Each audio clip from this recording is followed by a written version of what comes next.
말씀은 마태복음 12장 31절에서 37절의 말씀입니다.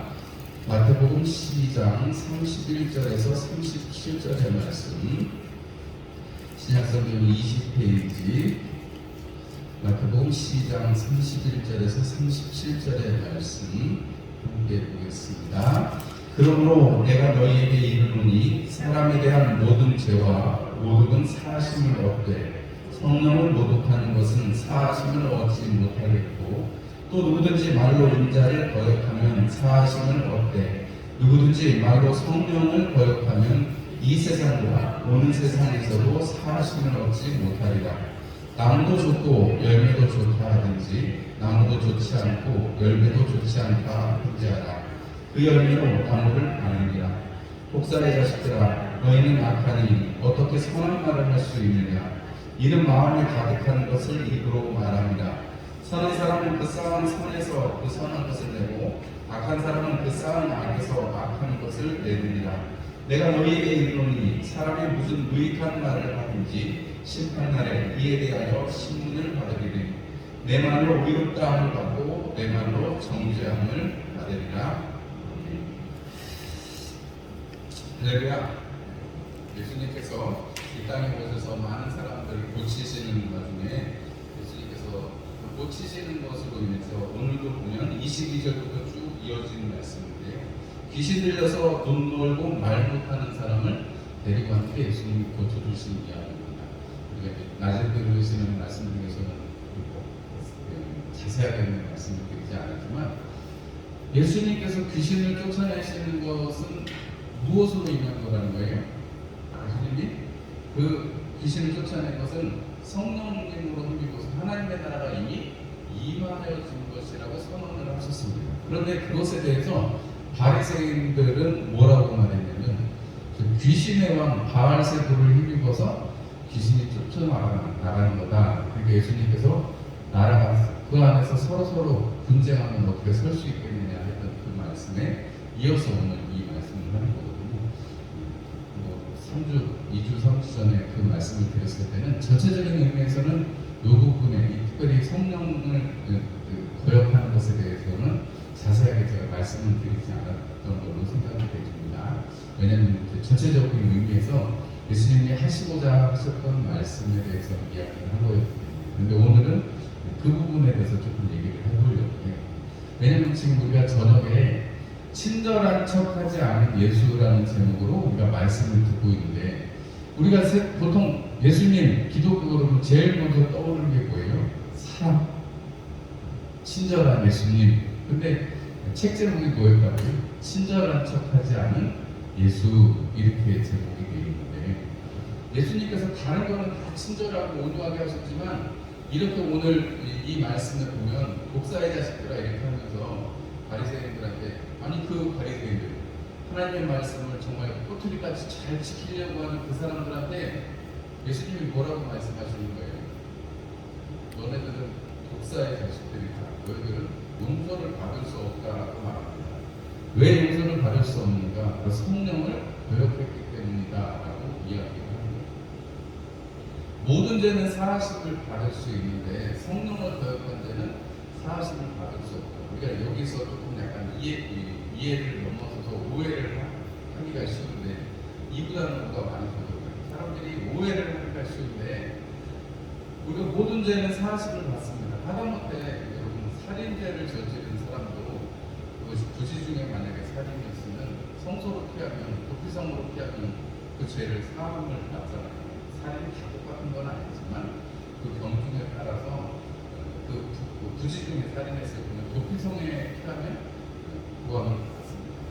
이런 것 때문에 사실은 교회를 많이 욕하는 그런 소재가 되게 있는데, 예전에 미령이라는 영화에서도 살인범이, 아이를 죽인 살인범이 자기는 하나님 앞에 회개해서 용서받았다고 막 먼저 이야기를 하는 바람에 그때도 교회가 욕을 많이 먹었습니다. 교회가 말하는 복음이라는 게 이런 것이다. 물론 그 자신으로서는 하나님 앞에 기도해서 회개해서 살인의 죄를 용서를 받았을 수는 있겠습니다만은, 물론 하나님께서는 그러한 죄까지도 용서하시고 정말 사람을 죽인 그 범인, 그런 사람도 하나님께서 회개시키시고 사용하시는 것을 사람 자체로서는 그 피해자의 관계에 그런 내가 용서받았다고 말하는 그런 관계가 지나거나 여러 가지 상황 속에서는 얘기할 수 있겠습니다만 그렇게 용서라는 자기는 용서받았다고 선언을 하는 요즘에 또 유행하는 글로리라는 합격 폭력을 그 주제로 하는 드라마가 있는데 거기에서도 교회가 굉장히 그런 것 때문에 친구를 괴롭히고서도 목사님 따로 나오는 그 중에 인물이 있는데 그래서 자기는 회개하고 사람을 받았다고 하는 거예요. 근데 여러분 이런 것들을 우리가 바라보면 우리가 용서받는 것이 어떤 것인가. 물론 주님께서 우리가 죄를 지을 때 이러저러한 죄들 속에서 죄는 용서해 주시지만 죄의 결과는 우리가 당할 수밖에 없습니다. 예를 들자면 에덴 동산에서 죄를 지은 선악과를 먹은 그 아담과 하와를 내쫓으시고 여러 가지 결과들을 주시잖아요. 땀 흘려야 먹을 수 있고 해산의 수고를 당해요. 이건 어떤 거예요? 죄로 인한 결과로서 인간에게 당하는 것입니다. 하나님이 죽이거나 어떤 일들을 하실 때 대신에 에덴 동산에서 쫓겨났죠. 죄는 하나님께서 유혹을 시켜주시고 하다못해 사람을 공생을 죽인 가인마저도 주님께서 살려주시고 그를 위해서 보증을 해주시는 장면이 성경에 기록되어 있습니다. 죄를 짓는 것에 대해서는 우리가 인간이고 또 사단의 게임에 빠질 수 있기 때문에 죄는 지을 수 있습니다. 그리고 용서는 받을 수 있고 용서 그 죄의 값을 치루어야 하는 것이 맞습니다. 우리가 그런데 성령을 모독하는 성령을 거역하면 이 세상과 어느 세상에서도 사실은 얻지 못할 것이라고 말씀하고 계시는 것이며 이것이 무엇이냐면 하나님을 알면서도 오늘 이것은 불신자들에게 해당하는 말이 아니고 믿는 자들 혹은 열심을 가지고 있는 우리들에게 주님께서 하시고 있는 말씀인 것이죠. 바리새인과 서기관들에게 하시는 말씀입니다. 성령을 거역하는 말을 하는 사람 그러면서 주님께서 이 말이 정죄를 받을 것이다 라고 말씀하십니다.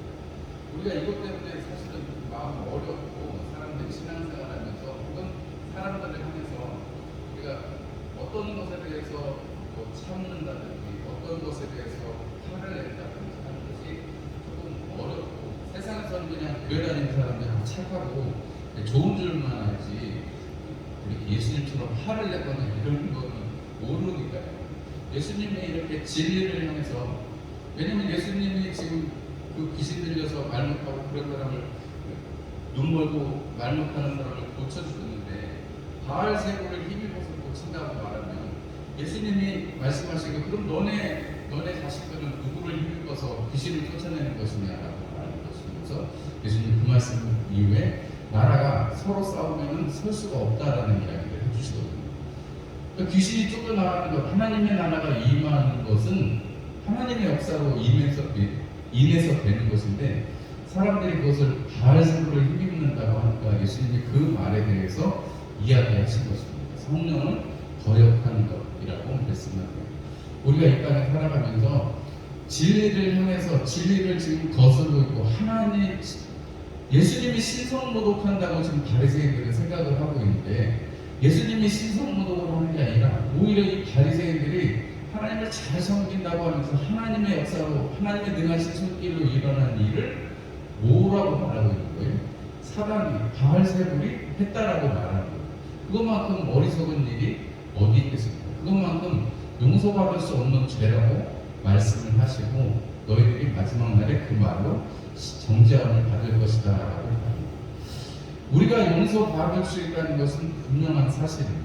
그런데 용서받지 못하는 것, 성령을 거역하는 하나님의 일을 거역하는 것, 우리가 그냥 윤리적으로나 우리가 신앙적으로 좀 못해가지고 저지를 수 있는 그런 죄악들은 주님이 충분히 용서해 주신다고 하는 거예요. 그런데 우리가 하나님이 하시는 일을 우리 입술로 거역한다면 그것은 우리가 가지 않다 하는 것입니다. 이 이야기가 왜 중요한가 하면 우리가 세상은 교회를 바라볼 때 그저 사랑하고 베풀고 나누고 이런 것만 생각하기 쉬운데 제일 중요한 것은 이 진리 안에 서 있을 때 생명 안에 서 있을 때 생명을 나눠줄 수 있는 것이지 생명이 흐트러지고 나서는 그 나라가 제대로 설 수가 없는 것입니다.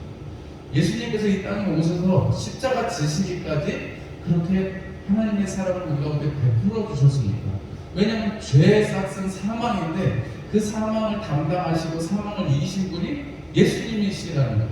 우리가 그 사실을 잊지 않으면 그 사실을 우리가 지키지 않으면 잊어버리지 않고 지키면 여러분 우리는 그 안에서 살고 영생을 얻을 수 있지만 우리가 만약에 그렇지 않고 예수님 믿는 이것이 그냥 우리가 살아가는 도구 많은 종교 중에 한 가지이고 그냥 뭐 예수 믿으면 좋잖아요. 예수 믿어서 잘된 사람 많잖아요. 그래서 우리가 만약에 예수 믿는 거라면 그거는 문제가 있다는 거죠. 하나님이 살아계셔서 역사하시고 하나님이 살아계셔서 우리를 지금까지 인도해 주셨고 또 오늘 이 주일 저녁에 설날 저녁에 뭐 가족들하고 좋은 시간 보내실 수도 있는데 굳이 주님이 저를 선택해서 오신 이 은혜를 여러분과 간직하고 살아야 되고 그것이 나의 가족일지라도 나의 남편이거나 혹은 아이들일지라도 아니면 우리 동네 사람들일지라도 여러분 우리가 확실하게 진리를 이야기하고 진리에 대해서는 우리가 싸울 수 있어야 한다는 것이 오늘의 말씀입니다. 주님께서 이렇게 강력하게 이 바리새인들하고 아니 그냥 좋게 말하실 수도 있는데 너네는 사함을 못 받는다. 너네들 마지막 날에 그 말로 심판받을 거야 라고까지 얘기하시면 여러분 이 말이 얼마나 무서운 말이에요. 그렇지 않습니까? 물론 예수님이 마태복음이나 요한복음 계속해서 이런 이 바리새인들과의 갈등이 심화되면서 예수님이 결국은 어떻게든지 예수님을 죽이려고 막 연구를 하고 있는 바리새인들의 모습이 보이거든요. 그리고 결국은 예수님은 신성모독으로 거짓 증인으로 말미암아서 십자가에 못 박히시는 것을 우리가 볼 수 있습니다. 우리가 예수님의 신성 하나님의 아들이 이 땅에 오셔서 육신을 입고 이 땅에 오셔서 주님의 일을 하나님의 일을 하고 계시다는 사실을 사람들은 눈으로 보지 못하고 귀로 듣지 못합니다. 예수님께서 그렇게 이야기를 하셔도 우리가 오늘 낮에도 말씀을 들었지만 예수님이 그렇게 천국 얘기를 하셔도 여러분 예수님을 잘 믿지 않아가지고 예수님이 그 배척받으신 이야기가 이제 다음 주에 우리가 들으려고 하는데 그런 예수님의 모습을 볼 수가 있거든요. 그렇게 환호하던 사람, 다윗의 자손 예수 하던 사람들이 하루 이틀 지나서 예수를 못 박아라는 사람들로 변하는 것입니다. 왜 그러냐면 예수님께서 하시는 말씀, 예수님께서 하시는 일을 온전히 이해하지 못하기 때문에 그러는 거죠. 여러분 우리가 확실하게 용서받을 수 있는 것은 여러분 예수님은 자기가 못 박히실 때 저들이 지금 소리 지르는 사람 혹은 예수님을 못 박은 사람들을 저들이 알지 못해서 그렇습니다 하고 예수님이 십자가에 가르쳐서 가상칠언이라고 하죠. 예수님이 십자가 위에서 못 박혀서 7가지 말씀을 하셨는데 그 중에 한 가지가 뭐예요? 저들이 하는 일을 잘 알지 못합니다. 주님 용서해 주세요. 이런 기도를 하시거든요. 스데반 똑같은 기도를 드리죠. 돌에 맞아서 죽어가면서도 피 흘리고 그 고통 속에서도 저들이 알지 못합니다 라고 용서해 달라는 기도를 합니다. 여러분 우리는 그럴 수 있는 사람들이고 그래야만 하는 사람들입니다. 왜냐하면 하나님의 뜻을 쫓아 진리를 쫓아가는 사람들이기 때문에 그렇습니다. 그러나 스데반이 그 공회 앞에서 담대하게 쭉 이스라엘의 역사를 이야기하고 유대인들의 이야기를 하면서 그 하나님께서 보내주신 분이 말씀이 육신이 되신 분이 예수 그리스도라고 증언하는 것을 보세요. 예수님께서 이 성전을 헐어라 사람을 내가 다시 세우겠다라고 하신 예수님이 죽고 다시 죽음을 이기고 살아나실 것을 여러분 담대하게 이야기하는 것을 제자들에게 처음부터 말씀하신 게 아니고 이렇게 예수님이 어떤 분이신지 천국이 어떤 것인지에서 말씀하시고 그 후에 계속해서 예수님이 너네들 이제 나에 대해서 조금 이해할 수 있겠니? 내가 아버지가 지금 이루시고자 하는 천국 그거에 대해서 너네들 조금 이해할 수 있겠니라고 예수님이 물어보십니다. 여러분 우리가 들었고 그것을 이해하고 있는 사람들이라면 당연히 이 땅에서 사람들은 죄라는 것은 사람을 죽일 수밖에 없습니다. 죄의 삭은 사망입니다. 여러분 죄를 지은 사람들 이 세상에 살아가는 하나님을 알지 못해서 예수 그리스도를 알지 못해서 용서받지 못하는 죄를 저지르는 사람들 하나님을 능멸하는 사람들은 여러분 늘 같이 알곡과 가라지가 있는 것처럼 이 땅에 있습니다. 그러나 분명한 것은 우리가 그것은 분명히 눈에 드러나고 드러내지는 것입니다. 배면은 여러분 알곡과 가라지는 따로 놓게 되어 있고 고기를 그물에서 꺼내면 좋은 고기는 방도 나가 오늘 주님의 말씀 속에서 우리가 분명한 것은 용서에는 반드시 하나님의 은혜가 있고 담기는 것, 구별되어지는 은혜가 있고 여러분 마지막 날에 반드시 심판이 있어서 거기에서 구별되어진다라는 것을 성경은 말씀하고 있습니다. 이 용서받지 못한다는 것은 구별받지 못한다는 것이고 우리가 구원받았다는 것은 세상과 구별되었다라고 성경은 말하고 있는 것이기 때문에 여러분 우리가 모든 죄는 사함을 받을 수 있습니다.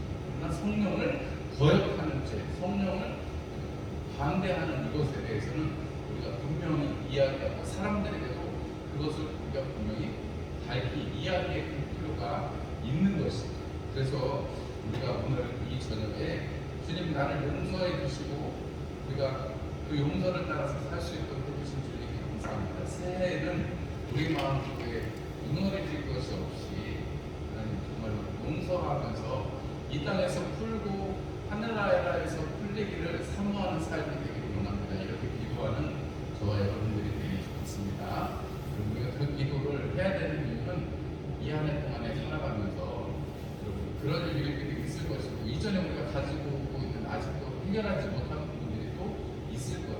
그런데 그것을 하나님 앞에 기도합니다. 오늘 다른 거는 다 사하심을 받는데 이 성령을 모독하는 거는 사하심을 얻지 못한다고 했습니다.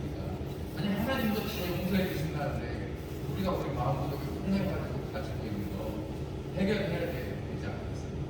우리가 새해 첫날 설날 첫날인데 하나님 내 마음속에 꽁한 거 그런 거 하나님 내가 해결했으면 좋겠습니다. 그래야 우리가 내 눈에 있는 들보가 사라져야 남의 피도 뽑아주고